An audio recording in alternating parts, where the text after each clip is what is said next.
Well, it's still a bit of a problem there. Look out for a lot of fire trucks at Old Chapin Road, West Main, Highway 1, and be alert for the Lexington Fire Service there in the area fighting fire at the shops at the flight deck. Also, we were looking at a couple of other problems. An accident at Old Chapin Road at 378, also right there in that area. 20 eastbound at 378, an accident. And Trotter Road at Rabbit Run. Your weather outlook for today. 93 for a high, so not as bad as it was a couple of days ago. But we will have that 40% chance of those thunderstorms, and that's true through the weekend, except for Sunday, where it's going to get hotter with a heat index up to 112 degrees.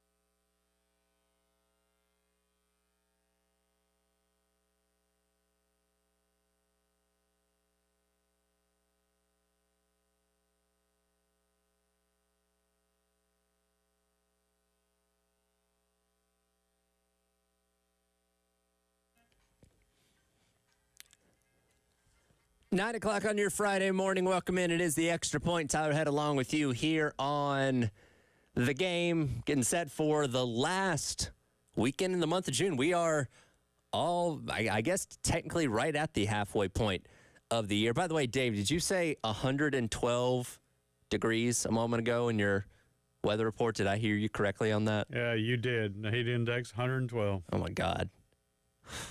I mean, we shouldn't be surprised, right? Like, this is Columbia, the hottest place on earth. Humidity's always like at 1,000%, but like when you hear the number, yeah. Oh my God. Stay hydrated out there, folks. It's going to be a rough couple of, I mean, really can last until October sometimes.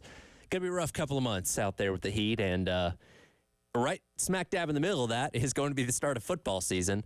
We are 64 days away from South Carolina taking on Old Dominion, week number 1 at Willie B. We're also 72 days away from the first NFL Sunday. Now, subtract 3 days, so 69 days until we get the kickoff game on that Thursday night, like we always do, where we see the former or the reigning champs play and have their banner and all that kind of stuff. But if you're a Carolina Panthers fan, their season will start on Sunday, September the 8th. They'll be taking on the New Orleans Saints. And, I don't know how hyped Panthers fans are for this year. Last year was obviously a disaster in so many ways. Frank Reich didn't even make it through the year. Bryce Young looked like a bust, which I don't put all that on him. But regardless, the optics didn't look good. Maybe Xavier Legette being a part of the team, adds a little juice from a local standpoint of people caring, just to want to see him go up there and succeed. But outside of that, I don't know how hyped people are for, what the Panthers are going to be this upcoming season. Did get some good news earlier this week, though, that the team's not going anywhere, at least not for the foreseeable future. The city of Charlotte approved the stadium deal that is going to keep the team there until at least 2045, with upgrades, being done to Bank of America Stadium. Now, the caveat to that is that the taxpayers in Charlotte are going to have to foot $650 million of the bill. Now, Tepper and the team themselves, they are paying quite a bit themselves, but still taxpayers on the hook for over $500 million to have upgrades done to Bank of America Stadium so that the Panthers do stay in town. So if you're worried about them leaving, that's at least not going to happen, anytime soon. That is the double-edged sword when it comes to pro sports teams being within your state or within your city, is that you get the benefit of, hey, we have a sports team, but you do have to, again, kind of foot the bill for that and, roll with the punches of what it does take to have a professional sports team. And, if you're a Panthers fan or a Hornets fan or a Braves fan, you do get the benefit of enjoying a kind of local pro sports team without having to deal with those kind of negative sides of it. But at the same time, you don't have a sports team that you can claim within your own state or within your own city. And I know, like, the Panthers, bill themselves as the team of the Carolinas. That was kind of the original idea when they were brought into the NFL back in the 90s. They played, for a couple of years up there in Clemson. They wanted to always have a presence between the two states. They eventually moved to Charlotte, obviously, but, would have training camp here in South Carolina. They were attempting to do the Rock Hill thing for the team headquarters that obviously fell through. And now they don't even have training camp here anymore. Like, there's no connection to the Carolina Panthers when it comes to the state of South Carolina. Like, Charlotte's not all that far away. I mean, it's, a 2-hour drive from here. So if you wanted to go to a Panthers game, that's not, outside of the realm of possibility. But again, there's no connection to the state of South Carolina or the city of Columbia, more specifically, at all anymore. And that brings me to something that I thought was pretty interesting. Earlier on this week, we are in the midst of talking season of lists, season of hypotheticals, whatever you want to, phrase it as. Bill Barnwell of ESPN put out an article of a hypothetical 100-team NFL. That if someday down the line the NFL decided to triple in size, where would those teams be located? And, there's a ton of cities across America that would, get teams, in this hypothetical scenario. I mean, you'd have a team in San Antonio, Oklahoma City, Portland, Oregon, places like that obviously make a lot of sense. And one of those places on that list was Columbia, South Carolina, which, again, makes a lot of sense. The unique thing about the state of South Carolina, and this is something I've always was intrigued about before ever moving out here or taking this job or anything like that, is the fact that South Carolina does not have any pro sports presence. Because, you look at around some of these other big states, like I just mentioned, Oklahoma City, well, they don't have an NFL team or an MLB team, but they have the Thunder. You look at, New Orleans, Louisiana, they don't have, an MLB team, but they've got NBA, they've got NFL.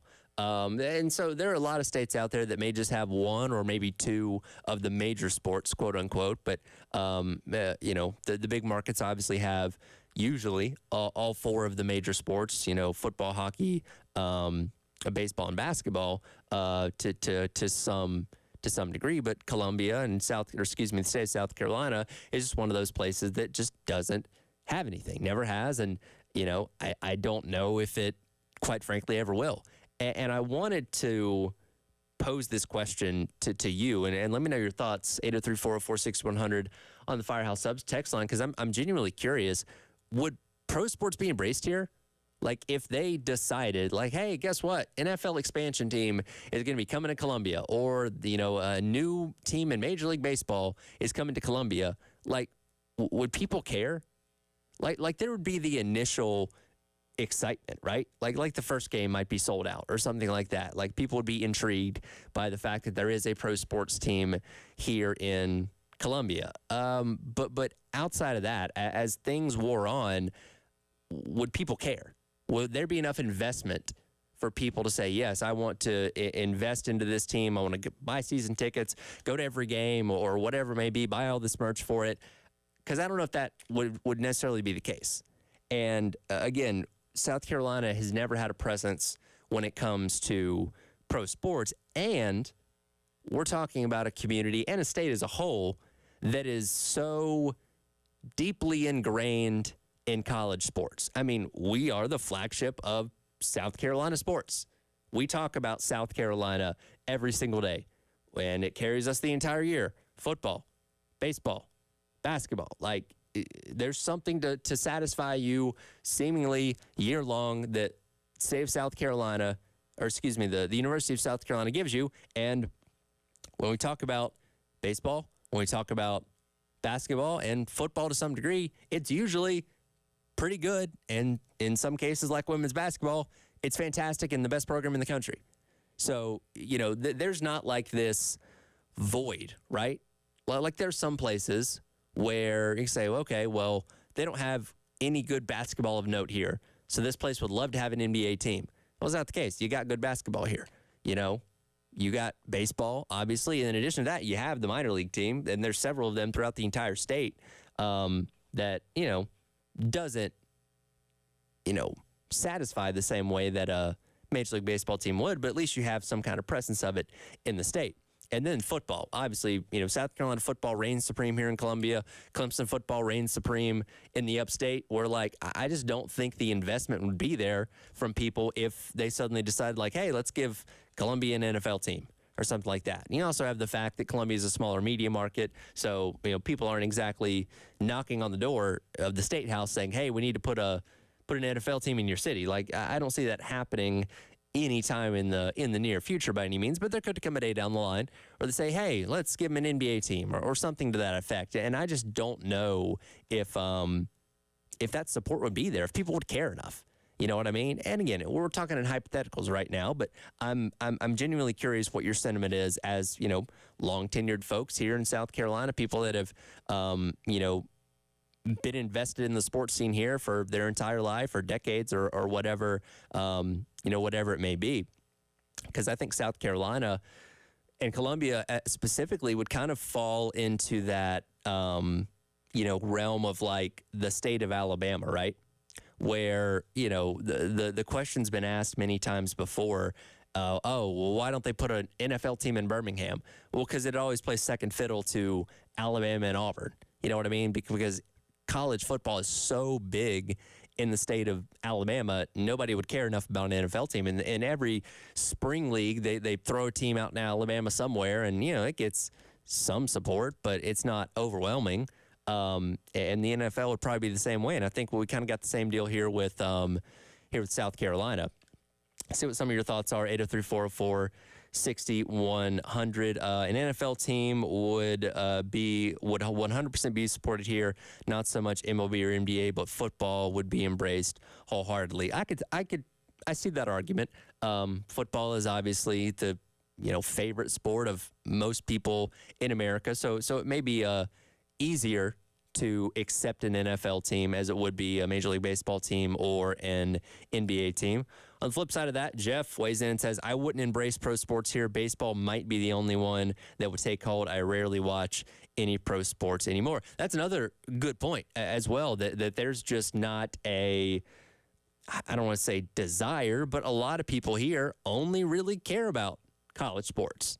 And, you know, I see that from the interactions that we have with you guys and what we talk about on a week-to-week basis.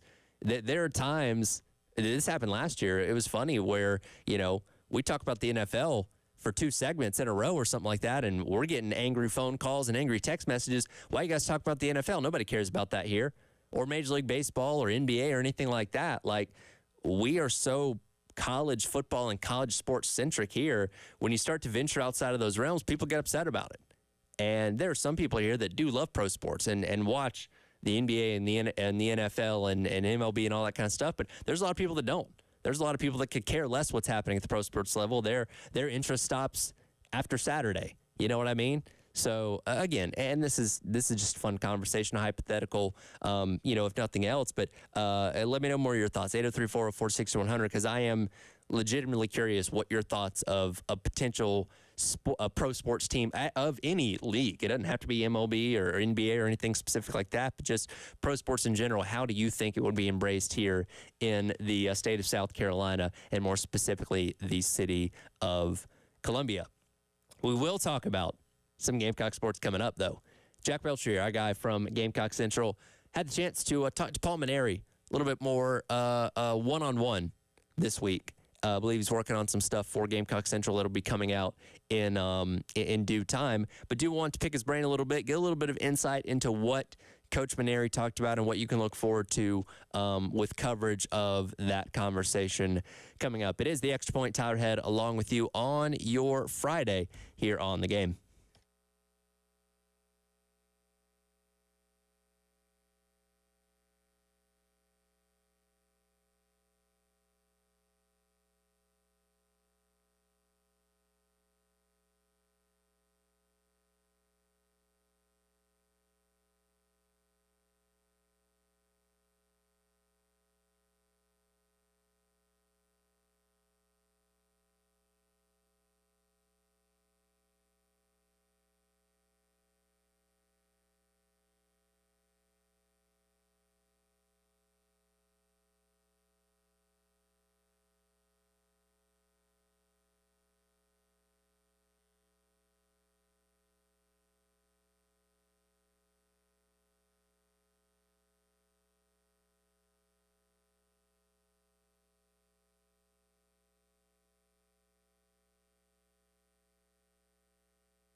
Welcome back in. Extra Point, Tyler Head along with you on this Friday here on The Game.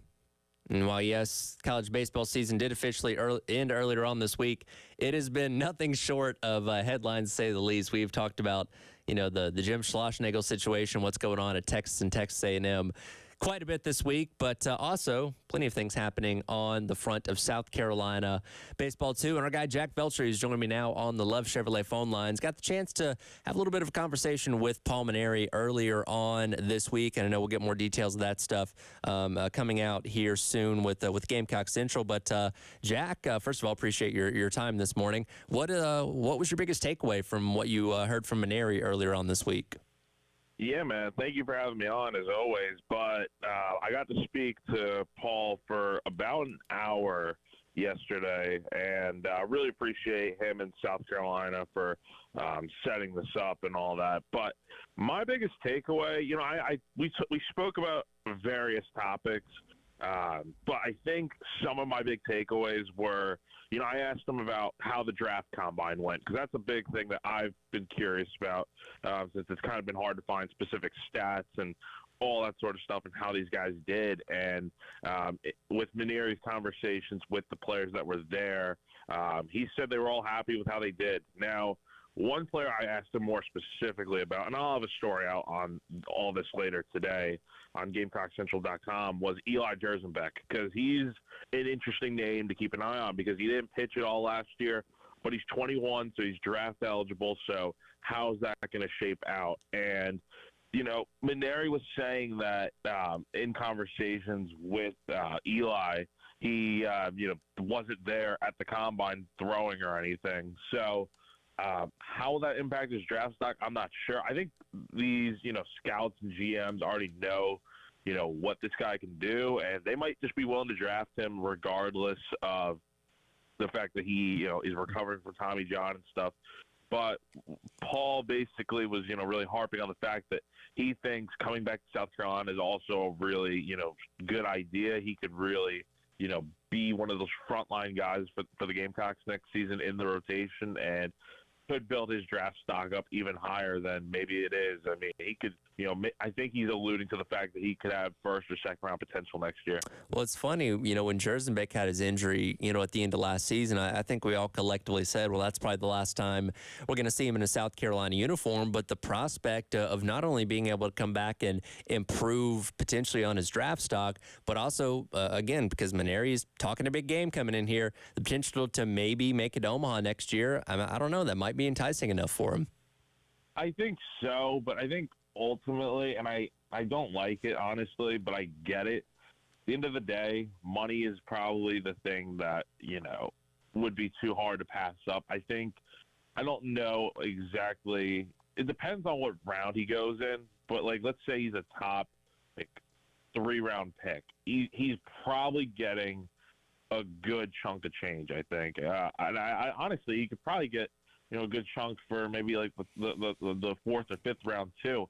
Now, I don't know where he's going to go, to be honest. I mean, there's only 10 rounds in the draft. I do think he'll get drafted for sure. Mm-hmm. I think it just depends on the situation, depends on all that. And keep in mind, I mean, the MLB draft does not guarantee you're going to, make it to the, the big league someday. Sure. It's, Brian, Jersenbeck could be, stuck in the minors for years. And the other thing I think we forget is that, whenever he does return to the mound, it's not going to be, at the college level if he goes down the MLB draft route. He's going to be facing guys in pro ball that are significantly different players than what you see at the college level. So I don't know. I just think coming back to college, it makes more sense. But I also get the fact that, if he's going to be set to make $1 million or something, then that's tough to pass up. Again, talking to Jack Belcher from Gamecock Central, getting some detail on his conversation earlier on this week with Coach Paul Mainieri. And again, more stories will come out from him on Gamecock Central from what he was able to talk to him about. I'm not sure how the rules work with this, but is he able to talk about any of the incoming transfers as of yet, or is that something we still have to wait on? Yeah, that was something we still kind of had to wait on. I did ask him a little bit about the portal and, kind of what he feels like is left to kind of get and go after player-wise.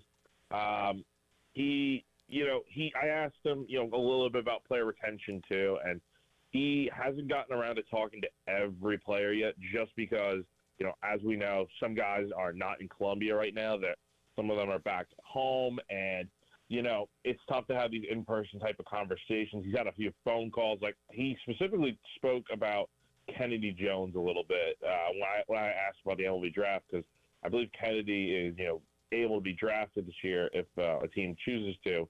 And he hasn't gotten the chance to talk to Kennedy yet. And that's someone that he's very high on and wants to talk to him a bit in depth. But I think we know that Kennedy, has confirmed that he'll be back next year regardless. But kind of getting back to your question a little bit, with the whole transfer situation, I think Mainieri expects maybe, 20 or so players to return to Carolina next year. There's going to be some that are entering the portal and leaving, but they are filling out this roster with different pitchers and stuff, and they just got the transfer infielder from Campbell yesterday.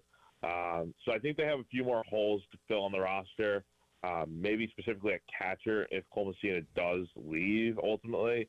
But I think he's confident in the fact that Terry Rooney and Monty Lee are, out on the road recruiting like crazy and doing their job. What's your assessment of everybody that they've brought in so far? Transfer-wise? Yes. Yeah. My quick kind of assessment is, I think, when you look at these guys' numbers, some of them are not super impressive. Like, there are some guys that they are bringing in. Like, I think the guy from Miami had like a 7 ERA last year.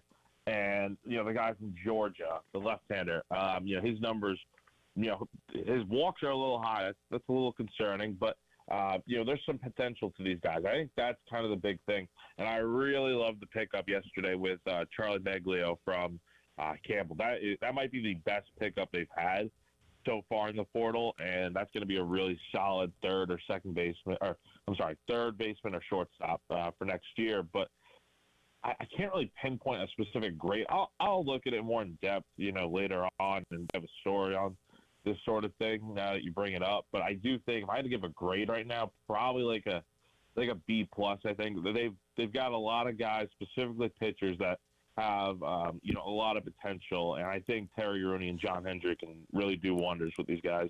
Did Coach Mainieri have any thoughts on what's been going down this week out in the Lone Star State with A&M and in Texas?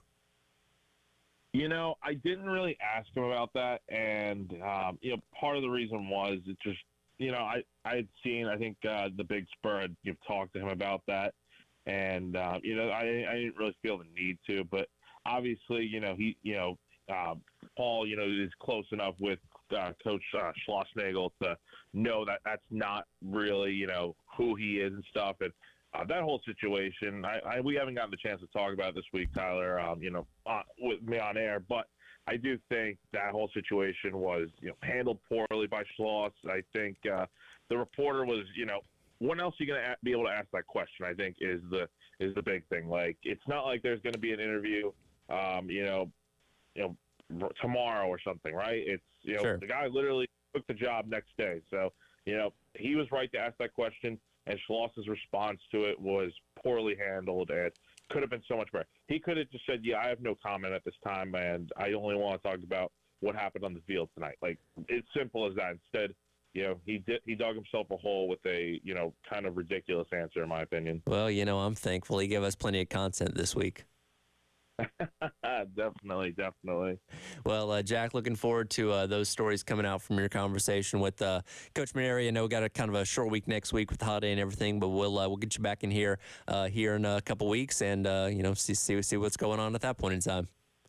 Yeah, man. Appreciate it. As always, have a great weekend. Absolutely. Jack Feltry from Gamecock Central. And again, those stories from his conversation with Coach Mainieri are going to be coming out. I believe he said the first one coming out a little bit later on today. So keep an eye on Gamecock Central for those over the course of the next couple of days. Remind you, as always, you can listen to us on the 107.5 Game app. Just hit your respective app store, Google Play Store, or the Apple App Store, and download the 107.5 Game app. Take us with you wherever you go around the state, around the country, around the world. You can listen to us in China if you wanted to, with the 107.5 Game app. You can also watch us on the Game TV, powered by our friends at Shepherd's Glass and powered by our friends at Integrated Media as well. We're going into a new era of college football, and we're doing it without the greatest coach of all time. We'll dive into that and what that means for his predecessor. Coming up, it is the Extra Point. Tyler Head along with you here on your Friday on the Game.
Welcome back in. Extra Point. Tyler Head along with you here on your Friday on the Game. It is our Talking Hardwood segment sponsored by our friends over at Georgia Pacific. As I mentioned a moment ago, we are entering a new era of college football in so many ways. Realignment, 12-team college football playoff, the ever-changing landscape of NIL. But we're doing all this without the greatest coach of all time. Nick Saban, of course, retiring back in January, setting the entire sports world abuzz with his announcement and obviously the subsequent hire of Kalen DeBoer. 48 hours later, but it felt like it was 2 months later because those were a long 2 days of, hey, it's going to be Dan Lanning. No, it's not. Hey, it's going to be Steve Sarkisian. Oh, no, it's not. Hey, it's going to be whoever. No, it's not. And it ended up being, Kalen DeBoer. But despite the fact that Nick Saban is no longer the head coach at Alabama, he is still going to have a featured role within the Athletic Association. News coming out yesterday, according to the Tuscaloosa News, he'll be making $500,000 per year in an administrative role where he will, and it's not really a defined administrative role, he'll be in the athletic department and helping with all teams to some degree, consulting, advice, whatever it may be. Like Nick Saban's just going to be a presence around Alabama athletics for years to come, and rightfully so. I mean, you have, again, the greatest coach in college football history, one of the greatest coaches in the history of college sports in general. Like, yeah, you want that guy around to help you in whatever ways that he can, whether it be with football, basketball, soccer, softball, anything. Like Nick Saban is a good mind to have available and have at your disposal is going to be great. He's also going to be on College Game Day every single week. Nick Saban isn't going to go away. He's not going to disappear from the public view. You're going to see him on the game day desk each and every Saturday, which I'm actually very excited for. His mind for the game is obviously phenomenal. And hearing him break things down, X's and O's and all that kind of stuff is second to none. But really, I'm intrigued with getting the coach perspective from him. You had that in the past with Lee Corso, obviously due to his health declining and all that kind of stuff. He can't be there on the desk as much to give thoughts of what a coach is thinking or what a coach is dealing with or what he's going through or anything like that. And now Saban brings that ability back each and every weekend, and especially with, again, how much things have changed in college football. I'm really excited to hear his takes on some of those things, in addition to being a little more loose, right? Like Nick Saban was the, traditional hard-nosed coach, and we've seen the videos and stuff of him at practices and obviously seen him coaching on the sidelines for so many years and how hard-nosed and aggressive he was. But then you see him on, like, the Pat McAfee show in the past year, and, like, he's got a good personality to him when he can let loose and relax a little bit. So now that he's not on the grind of coaching every single day, I am actually intrigued to see what that personality is and how that comes out and comes across on, television. But again, he's going to be doing that in addition to doing this administrative role at Alabama as well. And that creates something intriguing, I feel like, for Kalen DeBoer as he goes into his first year as the head coach at Alabama, that he has that resource available to him should he want to use it. Let's go with cut number 6 here, Dave. Here's Kalen DeBoer on the Jim Rome show the other day, talking a little bit about his relationship with Nick Saban up to this point and him still being around the program. He's been amazing. He's just been so respectful in every way. I'm trying to continue to remind him that I'm great with him being around the program, that these guys are guys that he recruited for the most part here. And for them to see him, it still means a lot to them as well. But he's just been so respectful, trying to allow me to still make it mine. He's just down the road. And so, I've been over there a couple times and, of course, talked on the phone as well. And he's just a great resource. And, I know there's some more questions I even have before the season kicks off, just, the course and some things that you got to be ready for as we go through the year. But he's just been amazing in all those ways. And it's such a unique balance when you're in the position that Kalen DeBoer is in. As he mentioned, I mean, coming up in the season, he has some questions that he wants to ask him still and to pick his brain on, ideas and how he should handle things. And it's great to have that resource there whenever you need it. But at the same time, you can't go to that well too many times. And look, Kalen DeBoer, he's been a head coach before, obviously helped lead UW to the national championship game a season ago. So it's not like he's going into this completely blind, but it is a different situation in, Tuscaloosa as opposed to where it was in Seattle. The pressure is different. The expectations are different. Like in UW, well, obviously they were thrilled to go to the national championship game, thrilled to go, win the Pac-12 and all that kind of stuff. But if he would have been, a coach that won 8-9 games a season, he would have stuck around there for a decade or whatever if he hadn't gone and taken another job. But you do that at Alabama, to only win 8-9 games and not win the SEC on a regular basis, then they're going to run you out of town. So it's a much, much different vibe. But again, it goes back to the balance, right? Like you want to be able to have that advice and have Nick Saban help you as much as he can. But at the same time, it is your program now. Like you have to figure some things out on your own. You got to find that balance, because the last thing that you want to do is be successful but have people say, oh, well, it's Nick Saban's pulling the strings. He's the puppet master behind all this. Like, you have to establish yourself as the guy here in Alabama. Now, you have Nick Saban's endorsement, which I think goes a long way, because the people of Alabama are going to be ready to run you out of town the second you fail your first third down conversion. You know what I mean? Like, the pressure is immense. Again, you're going to get time.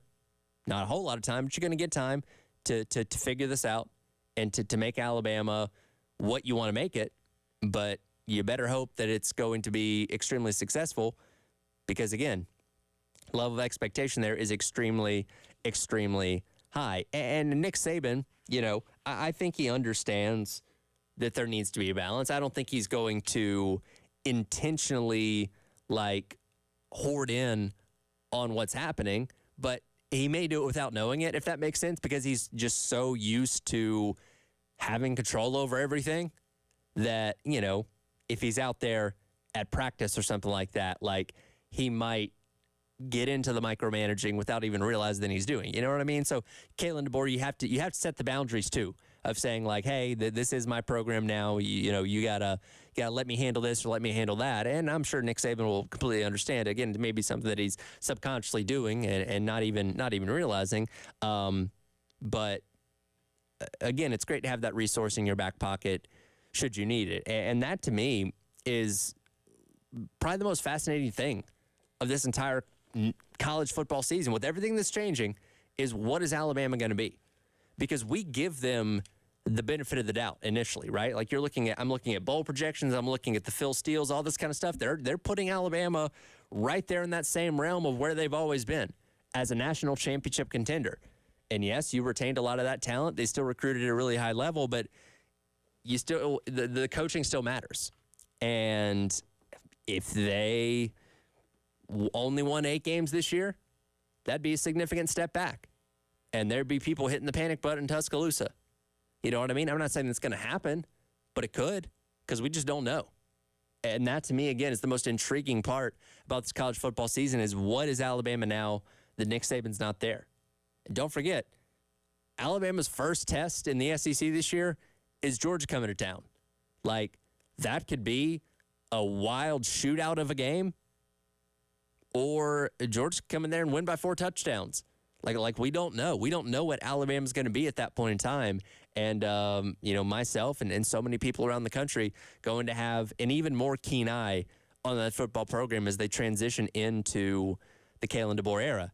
And, as the season goes along, as things come up, sure, Kalen DeBoer is going to be hitting up Nick Saban plenty, saying, hey, what about this? What about that? What do you think about this? Or whatever it may be. But again, got to find that balance to make sure you're not doing it too much and still maintaining control over the program, because it is yours now. You've gotten the keys to the Ferrari. You got to make sure you don't crash it. We'll come back. We'll wrap up the hour of the Extra Point. Intern Joe going to jump in here with me in the 10 o'clock hour, by the way. And coming up at 11, new head softball coach for South Carolina, Ashley Chastain, going to be joining myself, Wes, and Chris in here for the Gamecock Central Takeover Hour presented by Firehouse Subs. So stick around for that. Very excited to hear from her and how her first couple of weeks as a new head coach at South Carolina's softball program have been. We'll come back. We'll wrap up the hour. We'll get more of your thoughts from the Firehouse Subs text line, as well as an interesting sauce that I learned about that I want to get Dave's thoughts on. We'll get into that coming up. It is the Extra Point. Tyler Head along with you on your Friday on the Game.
Welcome back in. Extra Point. Tyler Head along with you on your Friday here on the Game.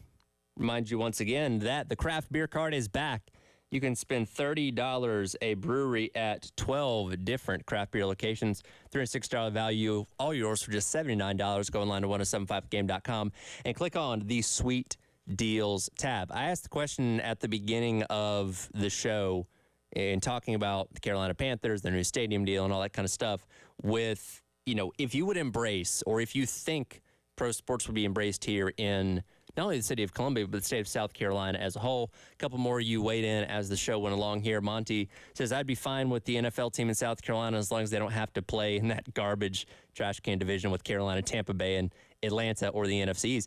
I mean, I would think if you had a new team, you would want to play in the easy division, right? Like the NFC South is perhaps the worst division in the NFL, has been for a couple seasons. So that might make the theoretical Columbia team that much more successful right out of the gate. You know what I mean?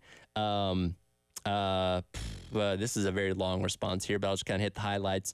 Nameless Texture says, I bet it would be embraced, but not supported. Not supported enough, in my opinion. Strong dilution of the fans in South Carolina.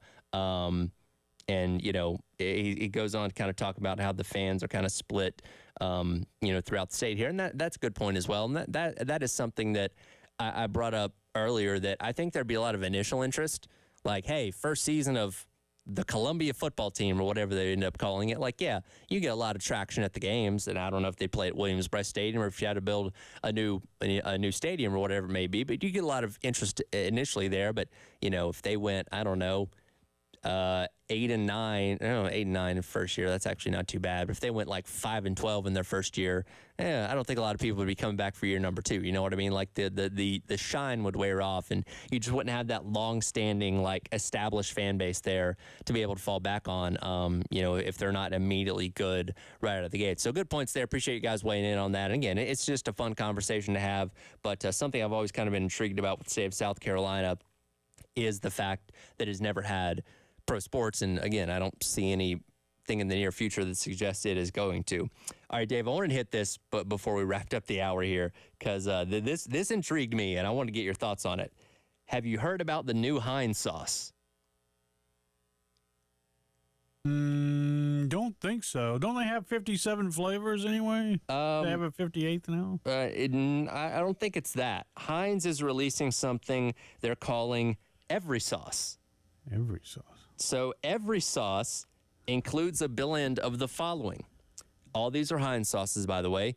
Burger sauce, garlic sauce, aioli sauce, smoky baconaise, sweet chili, chip sauce, saucy sauce, mayo racha, mayo must, truffle mayo, garlic and caramelized onion mayo, curry ketchup, pickle ketchup, and smoky bacon ketchup, all in one single sauce.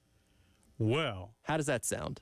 Well, I might like it because, I don't like to spend a lot of money when I go to the grocery store. You get it all in one bottle, that'd be great. Now, should that bottle cost like 14 times more than a regular bottle of just one of those sauces? No. No? Should be the same price as the ketchup? Sure. Well, maybe a little more than ketchup. I'm trying to think, because I don't mind mixing certain sauces.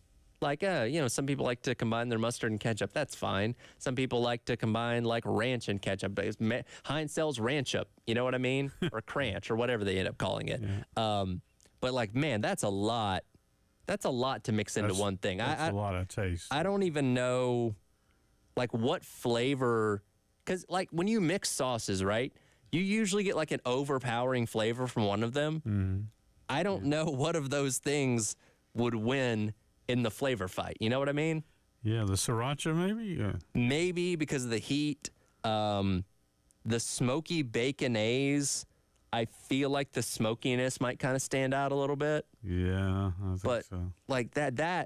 That might be overdoing it. I'm just going to say that might be a little much. Might be, but I would try it at least once. Well, here's the unfortunate part. As of right now, it's only going to be on sale in the UK. So that is where it is starting. It may make its way over to the States. Now, in reading off some of these sauces, I know we don't have chip sauce because it's fry sauce here. So I imagine maybe that would be the American version. But some of these other things I've never seen on the shelves. I've never seen garlic and caramelized onion mayo. No, I haven't either. That is very, very specific mayonnaise. Well, like I said, they have 57 flavors. I mean, they do. I don't know where they are on the shelf, though. I mean, you get a Heinz 57 sauce. That is funny. Like, that is one thing that's not in here is Heinz 57, which, like, that's your signature. Like, Yeah. why wouldn't you include that? That should definitely be there. In fact, there's no steak sauce at all. Wow. Yeah, I mean, you get the burger sauce, barbecue, getting the garlic, the ketchups, all that kind of stuff, but no steak sauce, Well, aren't the surprisingly. English kind of like, they don't really go for anything spicy except for chutney? Maybe. I know I know British food is typically thought of as being very bland and Yeah. bad tasting. Yeah. So I That's it. don't know. I don't know. Maybe putting 14 different sauces on your fish and chips will liven it up a little bit. They need livening up over there. I guess so. But again, well, I guess you don't buy it online, I guess, and have it shipped over here. It may cost you an arm and a leg, but if you really want to try every sauce from Heinz, that's the name of it, every sauce. I guess be on the lookout in the near future online, and maybe it'll make its way to the States eventually. That'll do it for hour number one of the Extra Point. Coming up next, intern Joe going to hop in here with me. Going to talk about these EA Sports offensive and defensive ratings because, oh boy, do I have some thoughts. We'll get to that coming up. It is the Extra Point. It's our head along with you on your Friday here on the game.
Hour number 2, welcome back in. It is the Extra Point. Tyler Head, intern Joe, hanging out now Yes, sir. for his usual Friday time slot. Joe, we are entering the last weekend of June. Yeah. July comes up on Monday, and we'll officially be able to say there's a college football video game coming out this month when Monday gets here. Yeah, we're less than a month away, Tyler. I've been waiting so long. It gives us something to talk about in this dead period, but It does. and it's going to be fun to play that game, man. I still need to buy a PlayStation 5. Yeah. I'm strategizing on if I should just sell my 4 and try and maybe get $100 or something out of it to go towards the 5. Yeah. Or what exactly I'm going to do. But I have about 3 weeks, so I'll figure it out. I need to get past my wife's birthday first, which is Yeah. coming up Oh, in a yeah. few days before I, go out and buy myself a new gaming system. Yeah, I might want to check that box first, but my advice for you is to convert to the dark side, come over to the Xbox community. See, here's the thing. I've been PlayStation my whole life. I got a PlayStation 1 back in 2002. Yeah. And I've been playing PlayStation ever since. So I can't, because the controls are different.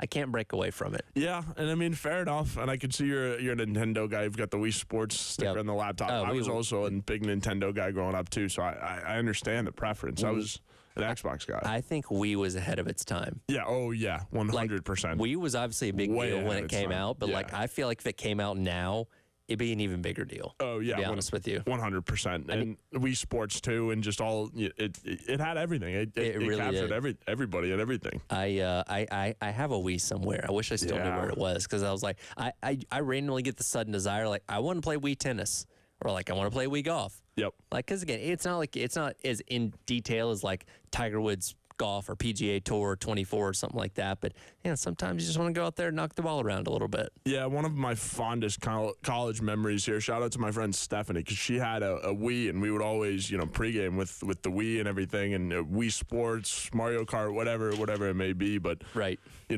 lot of exciting stuff on the horizon in terms of this college football game. It's been 11 years since we've It had has. 13 or 12 years since we've had a game. And I love what EA Sports has been doing, where they're just subtly releasing Yep. little details of the game, just getting you more and more hyped up. We had the trailers the other day. We had we've had the offensive and defensive ratings. We had the toughest places to play the other day, which sparked a lot of controversy. Yeah, and I have some opinions too. And what'd you think about Carolina at 15? I loved it. I mean, I think they could be a little higher, right? But I think, Sure. with the criteria that came out, AP wins top 10, blah, blah, blah. Like, I think that's fair. I think, Sure. Plenty of room to move up.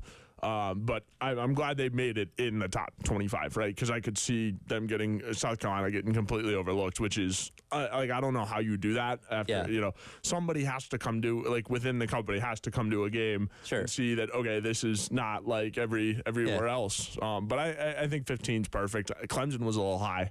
Yeah, okay. Up there in Tiger Stadium from my liking. A&M was number 1. Yeah, and I mean, I guess you kind of saw that coming. My number 1, I think, would be a clear and obvious Georgia. In my mind, All I know right. you guys have taken some flack, because it's similar to Notre Dame, when the opponent may not be as good. Sure. The stands may not be as full or as loud per se. And I brought this up the other day. I also think the design of the stadium goes a long way too, because Sanford Stadium has a more open west end zone where does. the sound escapes a little bit, as opposed to like Tiger Stadium, Neyland Stadium, where it's just like you're in a bowl. Yeah. The sound can't go anywhere. The stadium's right on top of the field. Like, that adds to the element of why those places are so tough to play. I brought up, I think, Alabama, just from the criteria itself, should be a tough place to play, because Alabama's been very successful there, especially since, the last game came out or whatever. But perhaps no bigger controversy than what we got yesterday with offensive and defensive ratings, and the top 25 offensive, defensive rated teams. I'll start off with this. This is Bud Elliott from 24/7, cut number 4 here, Dave, on his glaring issues with EA Sports' offensive ratings. Here are the biggest problems with how EA Sports rated the offenses in its college ball video game. First, NC State. 16th? What? Look, NC State last year was almost in the hundreds in offense. I like Grayson McCall. I like the tight end they got from UConn, but still, 16th? It'd be a miracle just to get in the top 40. Number 2, Colorado. Colorado put up a lot of yards, but the offense actually sucked. Shedeur Sanders is a good quarterback. I like Travis Hunter. The offensive line still can't block a soul. They have nothing at tight end. The running backs are mid. I don't see it. Utah at 11, betting a lot on Cam Rising. Miami at 7, a lot of belief in Cam Ward. And a couple pretty egregious snubs. Where's Oklahoma State? Everybody returns. It's a Mike Gundy coached offense. Where's Tennessee? We don't think Nico can play. You look fine against Iowa. How is Ole Miss and Penn State and Miami basically rated the same on offense? Ole Miss scores points. Those other teams, it's very TBD. USC almost fell out of the top 25. Same with FSU. I don't know, man. I think we got issues here. Let me know what you think. A lot to unpack. So quickly, I'll run through the top 10 here. Georgia's number 1, Oregon at 2, Alabama at 3, Texas at 4, Ohio State at 5, LSU at 6, Miami at 7, Colorado at 8, Missouri at 9, and Clemson at 10. Now, out of all those names in the top 10, which one sticks out to you that might be a problem? Clemson at 10. Okay. I mean, Klubnik is. I don't think he's that good. Number 1. I don't know. I think Clemson's like a top 15, and maybe that's the homer and the bias of the South Carolina whatever. But I mean, I don't think necessarily. I don't know. Tennessee should be up there. Like I agree. I think Nico can play, and it could be really dangerous. I get the freshman aspect. I think the ratings are also really low too. Sure. And I get they're just like college kids, and there's not going to be as many 90s and everything like that. And I'm sure it'll go up as it progresses. But it was a little low for me in terms of everything. And I don't know. Clemson in the top 10 was a little surprising. Clemson a season ago was 52nd in scoring, 43rd in rush offense, and 61st in passing offense. And again, Cade Klubnik was being put up as like, man, this guy could be like a Heisman candidate. Didn't end up happening. Made some very bad decisions at times last year. By his running backs. It got carried by his running backs, which, by the way, you don't have Will Shipley this year. He's gone to the NFL. Phil Maffa comes back, and he's solid, but we'll see how he does kind of shouldering the load more by himself this season. You lost Bo Collins, went to Notre Dame. You get Tyler Brown back, and there's a couple of like 5-star freshman wide receivers that they're very excited about. We don't know if that's going to translate or not. And obviously, Dabo Swinney didn't touch the transfer portal. I don't have enough on this offense that's different from a season ago, in my opinion, to warrant being in the top 10. Yeah, no, I agree. I mean, and Phil Maffa is going to be dynamic, and he's going to be a really good running back, and as we know. But yeah, without Shipley, it's going to be tough. And Klubnik, again, he similar to what DJU did a lot. He would get into situations where you should be making the play, and you just wouldn't, right? So situational football is Cade Klubnik's Achilles heel there. So I don't know. Seeing them at 10 was just a little high. Now I think that it's a top 15, top 20 because they're a national brand and whatever, and you got to give them their flowers with that. But I don't know. In the top 10, it just was certainly a surprise for sure. And to me, a lot of what goes into these ratings, and rightfully so to a degree, is the quarterback situation that you have at your school. Because, of course, most important position. And, hey, when you're playing the game, that's what it all runs through, right? Obviously. And that's why, Miami at 7 actually makes a lot of sense to me. I know you pointed that out. A season ago, they weren't great. 39th in scoring, 45th in rushing, 43rd in passing. But you had Cam Ward, who might be the best transfer quarterback out of this entire cycle coming in from Washington State. And he's a guy that could have gone to the NFL this past year. Decides to come down there to Coral Gables, gets to play for Mario Cristobal, and is expected to be one of the best quarterbacks in the country. You return Xavier Represtro, who's a 1,000-yard receiver. They also got Damian Martinez, the running back from Oregon State, that ran for almost 1,200 yards and 9 touchdowns season ago. This is very much a loaded offense. I know a lot of people are not talking about Miami as much right now, but I think 7 is very justifiable. Yeah, no, I would agree with that. I think Cam Ward's really talented, and they're going to be the offense, the first offense, if you will, on I guess the top 10 or out of the good teams in college football that's playable, that has the transfer feel, right? It's not a lot of homegrown players and stuff like that. Sure. So this is your first portal offense, or the only portal offense that's really given a go on day one. Colorado at 8, and look, anything Colorado is going to be controversial, right? I like it. Shedeur Sanders is doing a lot of the heavy lifting here. Yeah. In this sense. Travis Hunter is too. Travis Hunter to a degree as well. My thing with Travis Hunter, I think they're going to run him into the ground. That's my worry with him. I mean, dude was playing 120 snaps, a game, it felt like a season ago. I don't know how sustainable that is. I don't know if they shift him more to offense or defense this upcoming year. But obviously the biggest problem with Colorado last year was the offensive line. Disaster, right? Yep. Which they once again went out there and rebuilt it this offseason. They brought in a lot of good names. I don't know if that chemistry is going to be there, at least right out of the gate. That could be something that progresses as the season goes along. But I think 8 is a little too generous. Yeah. Like, they could be in the top 25. Like, that's fine. But I think top 10, I think we're asking a little much here. Yeah, I certainly agree with the top 25. I think what makes Colorado a top 10 offense is the fact that you have, it's Shedeur Sanders to Travis Hunter. That connection is one of the best ones. And then you also have the running back. I can't remember his name off the top of my head, but that freshman now turned sophomore that Deion flipped from Notre Dame, like from in the portal as he was going to Colorado. Really dynamic back. So, I mean, I think there's a lot to love there in terms of the skill positions. And now when it comes down to the video game, the skill positions carry most of your ratings and offense and stuff like that. So I get it. Yeah. And I think it's because of the Shedeur and the Travis Hunter effect. They want to give them high ratings so you can, make some kind of plays. But right. I don't know. I think that offensive line is still going to be a little bit like Swiss cheese this year. I mean, we'll see. A lot of things happening out there in Boulder. As he mentioned, Bud Elliott of 24/7 there, you have Clemson, Utah, Penn State, Ole Miss, Kansas, and Arizona and NC State all rated at 87.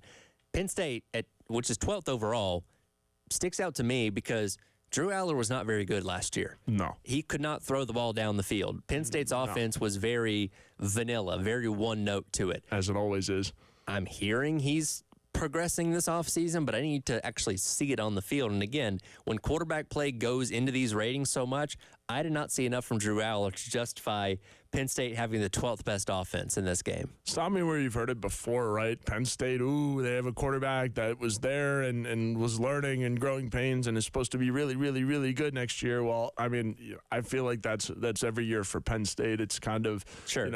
Our roster's making leaps and bounds, and they're going to be so much better and compete in the Big Ten until, they go on the road to Minnesota or something in October and just, crap the bed. That game against Michigan stood out to me last year because Michigan knew he could not throw the ball more than 8 yards down the field to where they could care less what those receivers are doing running deep routes. Yep. That was the most and the game was close by the score, but you never had any thought that Penn State was going to win that game. No, you didn't. And so again, I don't think Penn State's much of a threat again this year. The whiteout's cool, sure, right? But I don't know. I think Penn State's a lot of times all talk and no bite, right? So we'll see. I mean, their offensive line is traditionally good. Running game's usually traditionally good. Defense is traditionally good, sure, as is the Big Ten. So it'll be interesting. But I don't know. Out of anybody in the Big Ten that's going to offer some pop offensively, I don't think it's Penn State. So there's some controversy in the top 25 on offense, but I think there's even more controversy in the top 25 on defense. We'll get to that coming up. It is the Extra Point. He is intern Joe from Gamecock Central. I'm Tyler Head with you on your Friday here on The Game.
Welcome back in. Extra Point. Tyrant intern Joe hanging out with you on this Friday. Oh, yeah. Reminder, as always, you can check us out on the Game TV, sponsored by our friends at Shepherd's Glass. Powered by Grade Media. Wave at the camera there, Joe. And you can also listen to us on the 107.5 The Game app. Go to your respective app store, download it, and take us with you wherever you go. We're making our way through the top 25 rankings of EA Sports' new college football video game. Let's hear Bud Elliott of 24/7 give his thoughts on the defensive ratings that also came out yesterday. Cut number 5 here, Dave. Biggest problems with the defensive ratings in EA Sports college football. Colorado, what the hell? A top 20 defense? How many guys in this defense are going pro? Most of these guys can't play a lick. USC, what? Guys, yeah, they got a new coordinator, but they didn't get anybody worth the damn in the transfer portal. This defense is still going to suck. North Carolina, when did they start playing defense? Ditto for Florida. How about the snubs? Nebraska, not in the top 25? All of the teams I just talked about would trade defenses with Nebraska in a heartbeat. Iowa, not in the top 10? This is like the oldest Iowa defense in history. You don't think Iowa, with the defense as old as BYU, is going to be pretty damn good? Ole Miss, not listed? Ole Miss spent a fortune in the transfer portal. Way better defensive personnel than all those teams I started out this video with. No Tennessee? How do you have James Pierce and that defensive line and not have men? Look, still going to play. Still going to be a lot of fun. They have a lot of chances to make updates. So to run through the top 10 of defenses in this year's game, Ohio State at 1, Georgia at 2, Oregon at 3, Alabama at 4, Clemson at 5, Notre Dame at 6, Michigan at 7, Texas at 8, Penn State at 9, and Utah at 10. I mean, for the most part, I think the top 10 is relatively okay. I mean, you might say that Clemson may be a little high being at number 5, but There's one. yeah, but for the most part, I don't have a problem with most of the top 10. It's when we get past that is an issue. He brought up a really good point. Iowa at 13. Yeah. I mean, here's my thing about Iowa, right? Okay. Kirk Ferentz is a phenomenal defensive coach. Yeah. If Kirk Ferentz actually invested in a good offensive coordinator, Iowa would be unbeatable I agree. because of how good they play defense and special teams as well. If they had Special any teams is semblance of elite. offense a season ago, they could have been in the college football playoff. No, I agree. Especially in the Big Ten, right? They play Big Ten football. Like, they are Big Ten branded football. They set the tone. They are smash mouth. Yeah. They are old school. They will punch you in the mouth for 4 quarters. Yes, only because they can't throw the ball, mostly. Right. Yeah, that doesn't which is help. the case most of the time. Yeah. But no, I agree with the Iowa take and then the Tennessee take, too. I think Tennessee's a top 10 defense simply because of what that defensive line can do. It caused South Carolina headaches upon headaches upon headaches. Spencer Rattler felt like he was running for his life last year against Tennessee. That happened a lot last year. Yeah, but that Tennessee defensive line is legit, and I think that goes a lot further than people think, and it will go a lot further than people think, this upcoming season, and I just think it's getting a little slept on in college football 25 here. So my biggest issues here, let's start off with Southern Cal at 16, as Bud Elliott alluded to. Here's their ratings from a season ago. They were 121st in points allowed, 119th in rush yards allowed, 103rd in pass yards allowed. Yes, they fired Alex Grinch. Yes, they brought in D'Anton Lynn as the defensive coordinator who was at UCLA and had them as a top 15 defense a season ago. I don't think it's going to be that overnight flip of the switch at Southern Cal.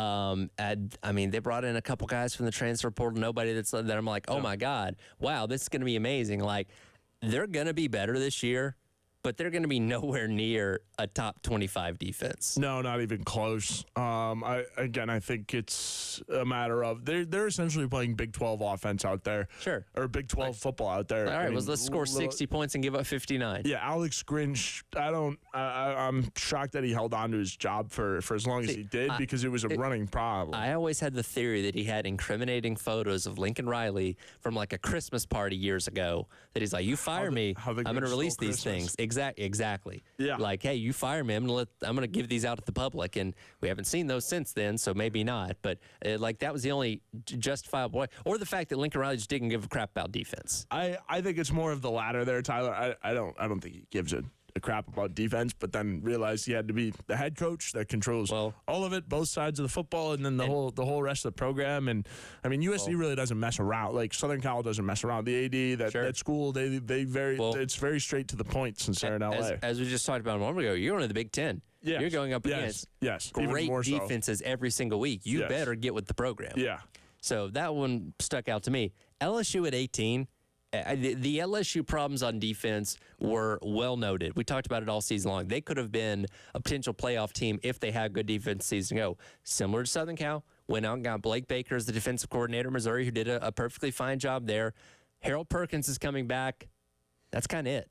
I mean, Brian Kelly, literally a couple weeks back, was talking about how they were not able to get any defensive linemen out of the transfer portal. They have no depth up front. Like, this isn't a top 25 defense. No, not even close. And, you know, Brian Kelly usually has his defensive coordinator save the day. But in the SEC, you can't necessarily get away with that, right? Right. And Notre Dame, he was able to, you know, because there were a lot of high ceiling guys, a lot of guys that may have missed, you know, kind of thing at Notre Dame.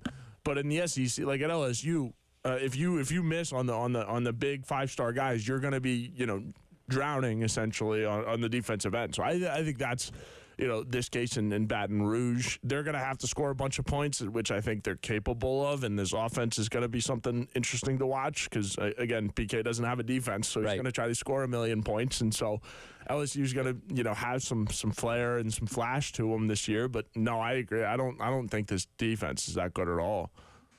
I understand Colorado draws a lot of casual interest. Yeah. But we're insulting people by putting Colorado's defense anywhere near the top 20. Quite frankly, Colorado's defense should not be in the top 100 with how bad they were a season ago. Let's look here. 98th in points allowed, 110th against the rush, 127th against the pass. Now, they added some transfers, as Deion's done both years. Like, he just brings in a whole nother new faces and says, all right, let's see if this works. Again, I'll have to see it before I believe it. I'm not going to give them any benefit of the doubt when it comes to defense because of how bad it was a season ago. Yeah, no, as you shouldn't, right? Like, I agree. I think, you know, Colorado's got some question marks to figure out still. They're still building as a program, too. I think Deion's going to figure that out this year or within the next 2 years, at least that you kind of have to retain players to find some success. You can't be in and out. And it's a good balance of both, right? Because you do need some guys in, some guys out, and yada, yada. But I don't think Deion has necessarily cracked the code with the way that he wants to do that quite yet. I'm not entirely convinced Deion's going to be around at Colorado all that long. So he may not be thinking that far in the future. But see, I don't know if I buy it either because I don't know if he wants to go to the NFL and deal with all of the external the pressures and stuff like that. But the question is, it's like how without his kids in college, like how soon does he get sick of it, right? Yeah, I'm not entirely sure. One more here. Florida at 25.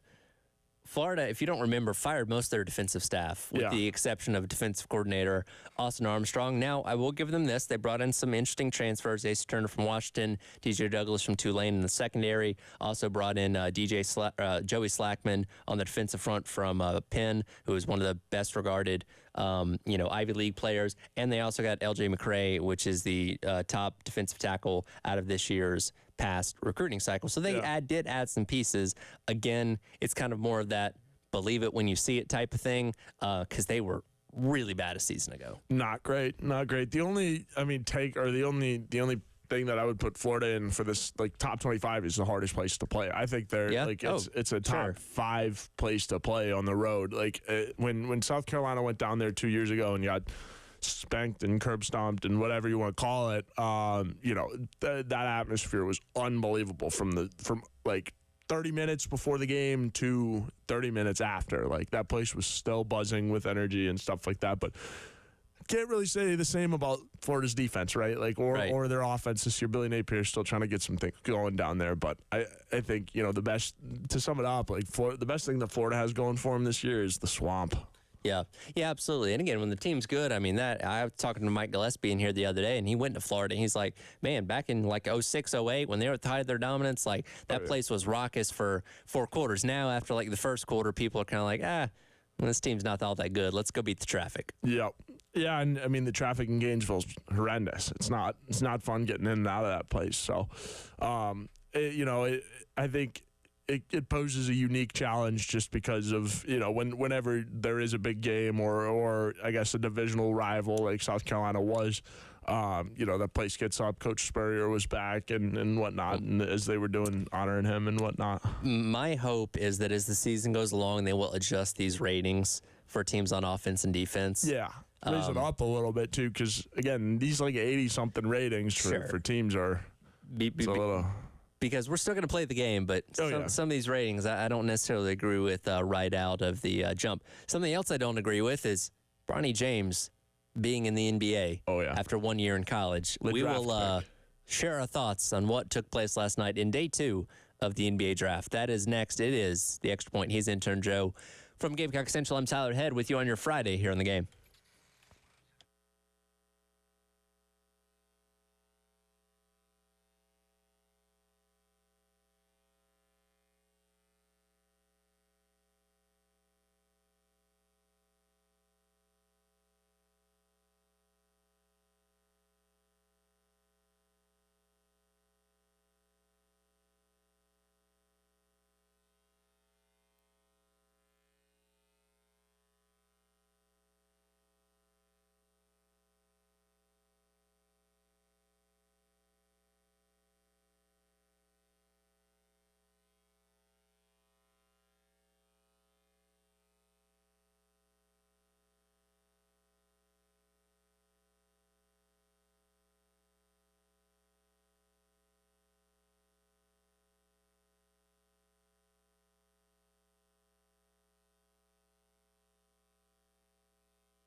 With the 55th pick in the 2024 NBA Draft, the Los Angeles Lakers select Bronny James from the University of Southern California. Welcome back in, Extra Point. Tyler-Ed intern Joe along with you on this Friday. There it was last night, day 2 of the NBA Draft, and as expected, the Lakers did indeed draft Bronny James, son of LeBron James, with their second-round pick. And if you have not tuned into ESPN this morning, that is pretty much all they've been talking about. This is controversial, to say the least. Yeah, the draft pick has arrived, Tyler. I think it's exciting, obviously, I think for Bronny and the James family. But I don't know. I think the kid could have used an extra year in college, but I don't know. We'll see. It's a unique situation where it's the son of one of the GOATs, like Marcus Jordan and the Jordan boys have come up, but it wasn't to the same level. And sure, I mean, granted, you could argue Marcus Jordan at USF or whatever, where UCF or I can't remember where he was at, but a similar stats, something like that. But I don't know. I think in today's modern age, I think Bronny, if you're gonna make the jump, might as well do it now instead of having to wait an extra year. And then because there's so much turnover, who knows if LeBron would be a Laker. I mean, you had what you needed in your first-round pick. You took Dalton Knecht, which is going to help. J.J. Redick, new coach. I think it's a good fit. It was pretty expected. But, I mean, Bronny probably could use some more development. And there's a lot of ways to look at this. You touched on it a little bit there. This is really cool for the James family. Yeah. Like, I don't deny that part of it because it's very rare that a father and son would even have the ability to play in a professional league together. So the fact that they can do that is cool, and LeBron's posting all the videos last night, and everybody's happy, like, that's fine. But I feel like you're setting your son up for failure here because he still needs a lot of development, which is what being in college is for. Like, LeBron was obviously pro-ready coming out of high school, and obviously we can't do that anymore, but there are some guys that are pro-ready, you know, as high school seniors that go right to the NBA and be successful. We have the one and done now, which is why a lot of guys, you know, end up using that. Bronny was not a one and done guy, and we saw that this year at Southern Cal. You could see, and he had the heart issue and all that kind of stuff too. But regardless, he was not a guy that you were looking at. If his name was Bronny Smith, nobody was looking at him and saying, "Man, this guy, he might be a draft pick this year." You know what I mean? Though everybody says he needs more time, needs more development, needs more time in college. But and not saying he couldn't eventually be an NBA guy, but he was not there yet at this point. Oh, yeah. And in a year where the draft class was not as exciting, right? I mean, I think everyone kind of went into this year like, who the heck is in this draft class? Like, we know some college guys like Zach Edey, Dalton Knecht maybe, but that was about it. And, I mean, Chicago Bulls, my Chicago Bulls took Matthias Boozlis or something like that. Apparently he's from Chicago. Like, I was like, what the heck? The Hawks took a French guy, and I can't pronounce his name. Yeah, so, like, I don't know. This draft class was not very loaded, and for Bronny to fall that far, I mean, the kid needs some more development. Do I think he's not going to play in the G League? They're not going to do that. No, they're going to put him right on the roster. Yeah, and I don't think he's not going to start, right? No, unless the coach decides to check in. And he's not, but we're going to get, a game where they're up by, I don't know, 20 or so points in the fourth quarter. He's going to check in. Then you're going to say, oh, my God, LeBron and his son, they're on the same court. And it's going to be the headlines the next day and all that kind of stuff. Like that's what this is for, to be able to say that they played together. And, you know, if LeBron had opted to go somewhere else this offseason, then would have said, okay, well, then that team's going to draft from whatever me. Like, we knew this was going to happen all the way down to J.J. Redick getting hired as their coach the other day. And he and LeBron are obviously buddies. Like, this does not help the LeBron is a controlling narcissist narrative at all. Like coach, like GM, like you can make it everywhere. Like that comparison as to LeBron's control, but he's got a lot of influence and rightfully so. He's done a lot for. He's one of the greatest players to ever pick up a basketball. Right, arguably, the greatest player of all time. Not in my mind because I think he's a very clear and obvious too because of Jordan, and I think a lot of people around here can agree with that. But again, he's done a lot for the game, done a lot in the game as well. So, is it deserved? I don't know. Maybe it's deserved for LeBron to get the chance to play for his kid, but obviously Bronny, people are saying but it's not that Bronny can control either. And that's the thing to me is like, all right, let's say after 2 years, LeBron's like, hey, I'm going to retire. Which, by the way, and I've said this many times before. we go into every offseason like, oh my God, is LeBron going to retire? He's going to tell you when he's going to retire. He's going to announce it before the season starts, and he's going to enjoy every second of that final season LeBron retirement tour, and he's going to get keys to the city, and he's going to get things named after him. He's going to get gifts at every arena, standing ovations, the whole 9 yards. He's going to let you know when he's going to retire. Whenever that happens, what does Bronny James do at that point? If he is not developed well enough after 2 to 3 years in the NBA, like, you're just setting him up for failure at that point in time. Because, like, dude, this guy was not ready to go. Yeah, no, I think it will take him by the time LeBron retires, I think Bronny will be in a good enough spot to at least fight for a couple more contracts. I don't think, he'll stay in the league as long as, an Austin Rivers, if you will, but even Austin Rivers was bounced out, here, there. And obviously different story, but another legacy kid there. But I don't know. I think the fundamentals are all there. The base stuff, the basketball stuff is there. And he is a little bit of a different player from his dad. He's a little bit shorter, can shoot the rock a little bit better. But, and that's just today's game, too, coming up in today's game. But I don't know. I think, and obviously Bryce. Bryce is going to be the one factor in LeBron's retirement. Which I don't think LeBron's going to be around long enough to play with him. Well, and again, because Bryce is I think he's a rising sophomore in high school, right? So that's 3 more years of the NBA grind for LeBron. So does he stay the extra year? But if he does stay the extra year to play with Bryce, that means he's probably going to have to take a whole nother year to do his retirement tour, which is so that's 5 more years in the NBA for LeBron James. Right. Which, as a basketball lover, I would love to see it, because I am at the point with LeBron James, and as I have a tendency to do this with all pro athletes and stuff like that, but appreciate their game while it's here. You do, and LeBron is the rare instance where he has an entire another career waiting for him after basketball, movies and TV and whatever the heck else he wants to do, and he's got his production company and all that kind of stuff. Like, he's got plenty of things waiting for him when basketball is done. And again, I appreciate him as one of the best players of all time. I don't get into the LeBron Michael Jordan debate. I think that's a tireless argument. I'm not even going to go there. And yes, it will be sad when he eventually retires, but his ability to control things, especially since he's been with the Lakers, it just continues to rear its ugly head. Yeah, it does. It does. Le GM again, le coach, and all that. And I love that joke. It's so funny. You can kind of put Le in front of it because it's true. Here's my biggest question: do they have to shower together? Yeah, I don't know. I mean, I would guess so.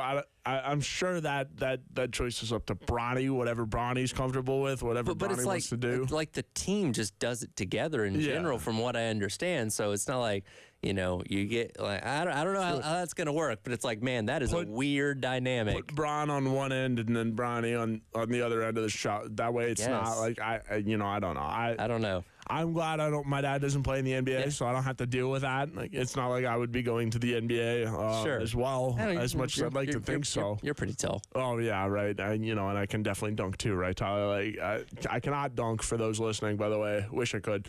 But again, I don't have to worry about that equation. But no, I don't think so. I bet it's probably just up to Bronny at that Maybe point, so. Right? I don't know. Just the dynamic of, like, you obviously spent your entire, upbringing living at home, and you went to school right down the road at Southern Cal, and now you're on the same team as your dad. Like, are you sharing hotel rooms? Is driving you to practice? Yeah. Like, the dynamics of this could be very interesting. Yeah, no, it's going to be really interesting. And again, what happens when something goes wrong and Bronny doesn't, perform up to the standard? Like, right, is all that pressure going to weigh on LeBron? Is it going to be on JJ Redick? Like, who is the finger going to get pointed at? And I mean, we'll find out in a couple months, because there will be growing pains with this, because again, he's not NBA ready. Sure. You ready for another blind ranking? Yeah, why not? Got one for you coming up on the other side. SEC rivalries. Oh boy. We'll see what Intern Joe's list looks like as we wrap up today's edition of the Extra Point. Reminder, coming up the top of the 11 o'clock hour, we're going to be joined by South Carolina softball coach Ashley Chastain. Going to hang out with us for a couple segments, get her thoughts on the first couple of weeks of being the head coach here at Carolina. Again, it's coming up, the Gamecock Central Takeover Hour presented by Firehouse Subs at 11 o'clock. Come back, wrap up today's edition of the Extra Point here on the Game.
Welcome back in. Extra Point. Tirehead intern Joe along with you on this Friday. Reminder, Craft Beer Card is back. Go online to 1075thegame.com. Click on the Sweet Deals tab. Purchase a craft beer card. Spend $30 brewery at 12 different craft beer locations. $360 value, all yours for just $79. I enjoyed our blind ranking last week. I did not. Where we did football movies. What ended up being your number one? I remember the Titans was number one, but I was setting up number two for any given Sunday. You thought I had any given Sunday ready to go. It's funny. I was considering any given Sunday, but I wasn't sure if you'd seen it. Yeah. And I didn't want to ask you, like, hey, have you seen this movie? Because I didn't want to give away what the list was going to be. I didn't know if that was your vibe or not. Very good movie, obviously. But awesome. I left that one off the list, and I guess I shouldn't have. Yeah, it's an awesome movie. I just kind of, because it's the NFL. Just, when you look at it from the lens that the NFL doesn't want you to look at it from. Right. So, no, I mean, it's a great movie, great acting. Yeah. I feel like it's one that flies under the radar a little bit when we talk about sports movies or football movies in general. But that list last week was pretty fun. So I have 8 more things. Let's do it. These are all intra-SEC rivalries. So only SEC versus SEC schools. Some bad blood here. And we're going to rank, in your opinion, the list of these schools. All right. So again, this is a blind ranking. You don't know what's coming next, and you have to formulate your list. So let me get my list ready to go here so we can keep up with it. We're going to start off with the Egg Bowl. Ooh. 1 to 8. Where does the Egg Bowl come in? Golly, the Egg Bowl's problem, man. I'm going to put the Egg Bowl at 2.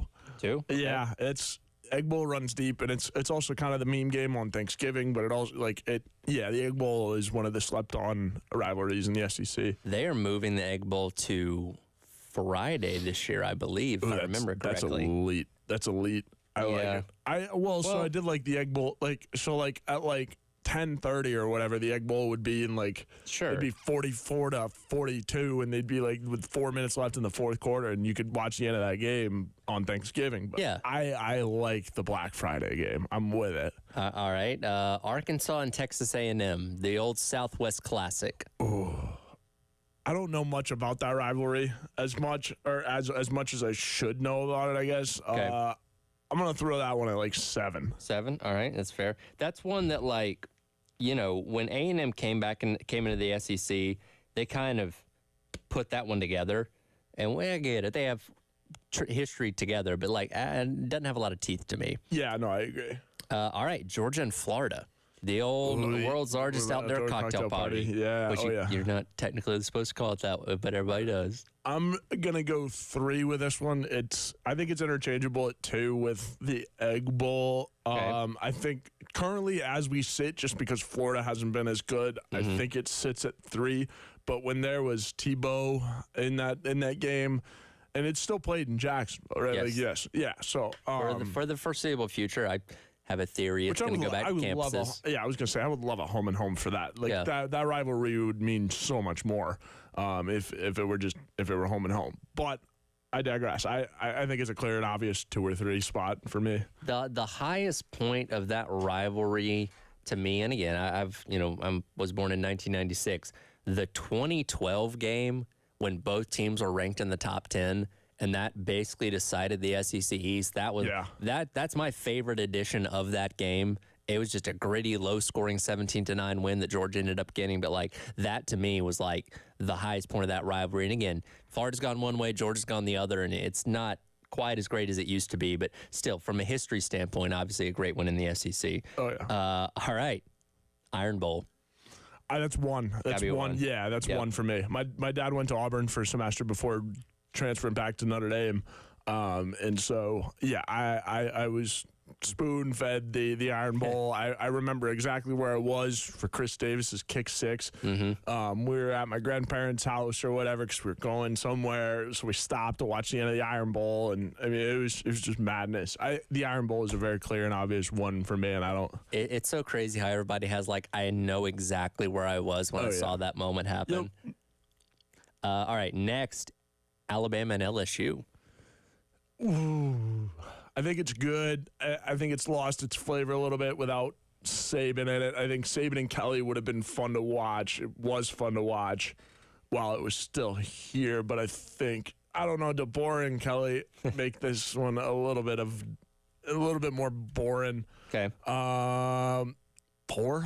Go 4. 4. Right. Yeah, it is a traditional SEC rivalry, one of the bigger ones too. And, when it's just lost its flavor. When both these programs were regularly like national championship favorites every year and played for national championship that one year, like it was, I think, the premier rivalry of college football at the time. But it has lost a little bit of luster. By the way, your options left are 5, 6, and 8. Okay. So final 3 here. Texas and Texas A&M, the new rivalry to the SEC that is being rejuvenated. That, man, after this week's got a whole lot more teeth to it, especially in baseball. You said 5, 6, and 8 left? 5, 6, and 8. All right, I'm throwing that one at 5. Yeah, 5. I think especially got a lot of juice after baseball. But yeah, it's gonna be big, and I think A&M, obviously new football coach coming in, so. That rivalry is going to take a little bit, but it's still a big one. 2 heavily funded schools. All right, Vandy and Tennessee. Yeah, I think that one will go at 8 until Clark Lee can figure some things out to maybe upset Heupel. Now, if he does find a way to upset Tennessee and Heupel, that rivalry goes back screaming up the rankings. But I don't know. It's 8. Yeah. The final one this will be your number 6, Oklahoma and Texas. Oh, God. Yeah, that always get me there at the end, Tyler. No, that's probably a 2. And then, I mean, if I could go back and this wasn't a blind ranking, maybe Texas Tech at like 4 or something, but here we are. So your final rundown, Iron Bowl at 1, Egg Bowl at 2, Cocktail Party at 3, LSU and Bama at 4, Texas A&M at 5, OU and Texas at 6, Arkansas A&M at 7, and then Vandy and Tennessee at 8. I don't think that's a bad list. No, it's not bad. Not bad. Minus the curveball of the Red River rivalry. Hey, listen, I'm always going to throw you a curveball at the end. You always get to be prepared for that. All right, enjoyed hanging out with you. We'll see you again, not next week, but the week after, once we get back from the holidays. Again, Ashley Chastain, new head coach for Gamecock softball, coming up next on the Gamecock Central Takeover Hour, presented by Firehouse Subs on your Friday here on the game.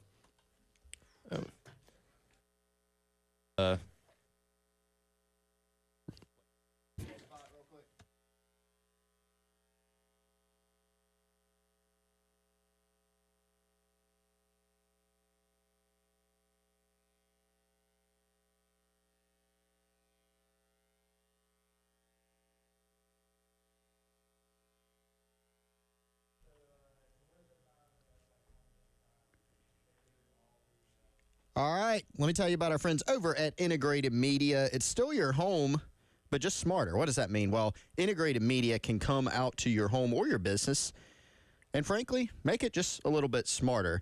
That means you can control your lights, your devices, your security cameras, your alarm systems, all that good stuff from the touch of a button from your smartphone, and let your smartphone make your home into a smart home. They can do something as complex as that. They can do something as easy as just mounting a TV. If you don't want to mess with it, if you don't know how to do it, anything that you need from an audiovisual standpoint, our friends Michael and Nathan and the team at Integrated Media, they can do it for you. Wes and I both have trusted them to come out to our homes. They've done an outstanding job. They can do the same for you. IntegratedMediaInc.com or 803-948-8327 is how you get in touch with them. IntegratedMediaInc.com.